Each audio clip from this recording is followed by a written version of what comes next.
like to say hello and thank you for inviting me to speak today.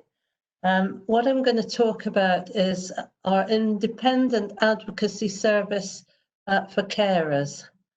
And what I'm going to do is just give a very brief introduction before we put up the first slide. My name's Ruth Rooney and I'm the coordinator of Edinburgh Carers Council. Edinburgh Carers Council has been working in Edinburgh for over 20 years. We currently provide an individual and collective advocacy service for unpaid, which usually means family carers, of people with brain injury, mental health difficulties, dementia and learning disabilities. Edinburgh Carers Council is an independent advocacy service for carers, and that's something that's quite rare in Scotland. We might want to say a bit more about that later on. But despite the Carers Scotland Act of 2016, independent advocacy for family carers has not been rolled out under that legislation. Currently, we operate only in Edinburgh, and we have a small team of 4 staff. Eligibility for the advocacy service is that if the carer lives in Edinburgh, or if the person they care for are using services in Edinburgh, and that, for example, could be the Robert Ferguson unit at the Royal Edinburgh Hospital, or the rehabilitation service at the Astley Ainsley Hospital, then the carer is eligible for the advocacy service. You'll see from my presentation today that the advocacy we provide is what's called issue-based. In other words, it depends on the issues that people bring, and it can last for as long as is needed. So this could be for a few weeks, or it could be for 5 or 6 years in some situations which are quite complex. But it's important to say that Edinburgh Carers Council Advocacy Service, it's not a carer support service because there are other services that provide that. So although we may work with carers on a long-term basis, the focus must always be the advocacy. Could I have my first slide, please?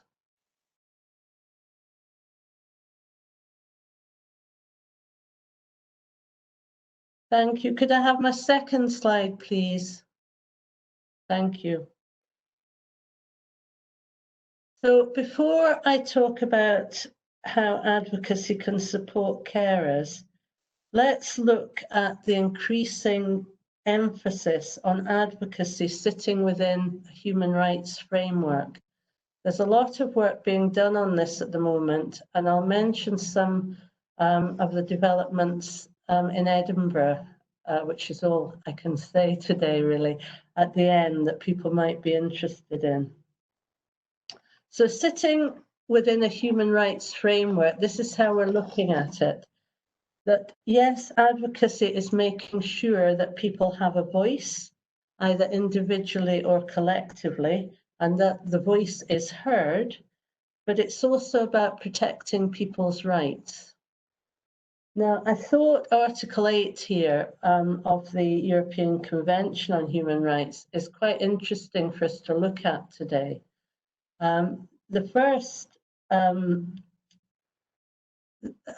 first bullet point about everyone having the right to respect for private and family life, home and correspondence.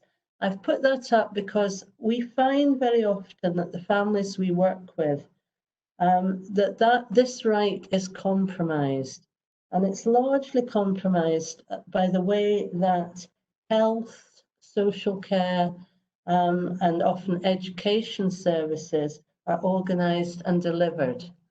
So the way that services are set up, and we can talk about things later on like hospital discharge and care and support at home. Very often there are barriers just because of the way that social services and educational services and medical services are set up and delivered. I think the second paragraph or bullet point is quite interesting too, in light of what's been happening to us all over the past 6 months at least with the Coronavirus Act. So in other words, there are situations where the state has a part to play and can intervene, and you know, some of the rights that were protected are kind of overruled by that. Now, the experience of carers during the lockdown and the restrictions, I want to come on to those later. And if you have any kind of questions or want to share any of your experiences about that, please put them up and we'll look at them at the end. So it's one thing to say that we have human rights in law, and it's another to say that we experience them on a daily basis or in our daily life. We very often don't. But I think in terms of looking at advocacy, rather than constantly referring matters to courts to uphold these human rights, which is important in itself, and I'm sure you've had a lot of discussion about that today.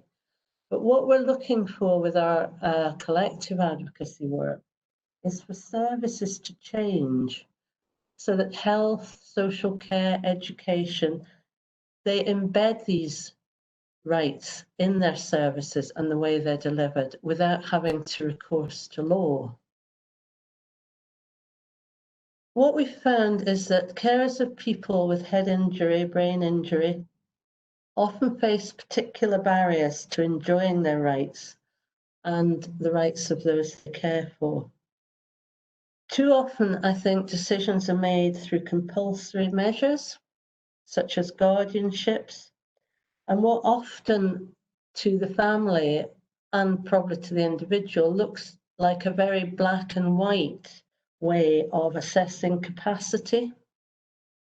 And instead, advocacy is increasingly being used to help individuals and families with what's called supported decision making, where individuals are fully involved as they can be in decisions which affect their rights. You may know that the current mental health law review is looking at capacity and the way that capacity law is operated, and it's seeking views from individuals and carers. It will be publishing its interim report in December 2020, and I would urge people to look at the website for the mental health law review, and you'll find some quite interesting debates and points there about capacity in the law. So in a collective sense, carers have been involved in, for example, influencing the Carers Scotland Act of 2016 and having a say in how the guidance and policies are developed. The Carers Act does give all carers more rights in terms of having their own needs assessed and particularly of being involved in hospital discharge. So local authorities now have new duties towards carers, and although it's taken a couple of years for these to roll out, we're now seeing them in action, and we're seeing them as part of the advocacy service that we provide. We did lobby before the Act for more independent advocacy within the Carers Act, but sadly this didn't come to pass. What we find at Edinburgh Carers Council is that carers who use our service often have low awareness about their rights, and that's not surprising. You know, for example, around hospital discharge or around the mental health box if it's used. And you know, why should people know all about these things? Because very often a situation will happen suddenly and quickly, and the family or the individual carer is thrown in at the deep end and really needs to navigate their way through, particularly the legislative stuff. So carers have also rights under the Mental Health Scotland Care and Treatment Act if they are a nominated named person. And I feel today that we don't really have enough time to outline all of what that involves. But I'm very happy to send more details to Marianne so that we can send it round to the delegates today and look at the rights of named person and a bit extra under the Carers Act as well. And I can also send more details on something the Mental Welfare Commission have produced called Carers and Confidentiality. I shall send the link to that round everyone because many carers find that confidentiality and patient confidentiality is used rather indiscriminately to prevent them having the information that they need to carry out their caring role. So I really would recommend that if you're having problems around issues of confidentiality, that there is a really tip-top guide by the Mental Welfare Commission that is not black and white and that explains what professionals should be doing around that. Could I have slide 2, please? Sorry, slide 3, please. Thank you. So slide 3 here just outlines some of the things that the advocacy service can do. Things like housing, finance, employment, which I know you've just touched on, medical and social support are all issues that are brought to the advocacy service. An example here around guardianship is that very often carers might approach our service if the local authority is making an application for guardianship over the person that they care for, of an individual, and that might be against that individual's wishes, or it might be against the family's wishes. That's quite a common reason to approach our service. As in help to appeal when someone's detained under the Mental Health Act. A carer might want help to appeal on behalf of the person they care for. They might want an advocacy worker to go with them to a mental health tribunal, and they might want an advocacy worker to provide support at meetings with solicitors. You can see some of these things are outlined in this slide, and help with letters and forms is another very important one. Carers look to advocacy to help them make complaints very often, maybe write to consultants or other health professionals, and to make sure that their views are taken into account when assessments are being undertaken. Discharge from hospital rehabilitation for individuals with brain injury, we know, can be a complex and very lengthy process. And we've been involved with some families where, discharges have been delayed for 2-3 years. So it's very stressful and difficult. There's many obstacles, there's many disappointments along the way. So if you can involve advocacy, for example, at discharge planning meetings, which in some cases take place every 2 or every 3 months, it can take some pressure off the carer, and it can also challenge some of the assumptions that are made in these meetings often about people's capacity and ability for decision making. Just on the last point here on the slide, we talk about collective advocacy. And Edinburgh Carers Council does have a carers forum which meets bi-monthly. And carers come together, their caring roles are different because of the people they care for, but they have very, very many common issues. And what we do is we use the collective voice there to be involved in NHS Lothian and Edinburgh Health and Social Care policy delivery. At the moment, policy and delivery, at the moment, we're involved with the Thrive strategy, which is the mental health strategy for Edinburgh. But we've also been involved with national initiatives where carers' views and experiences have been very important. And one of them recently was about the deaths of patients in mental health facilities, whether or not they were detained.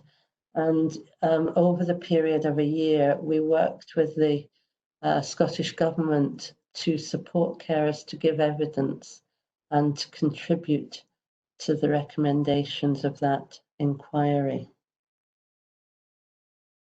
Could I have the next slide, please?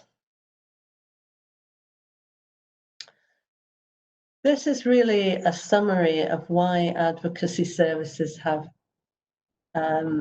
evolved. And I wanted to say that, of course, because I'm sure there'll be questions about this, we acknowledge that the views and the wishes of the individual and the family are not always the same. We fully acknowledge that. And indeed, different carers within a family often disagree about the way forward.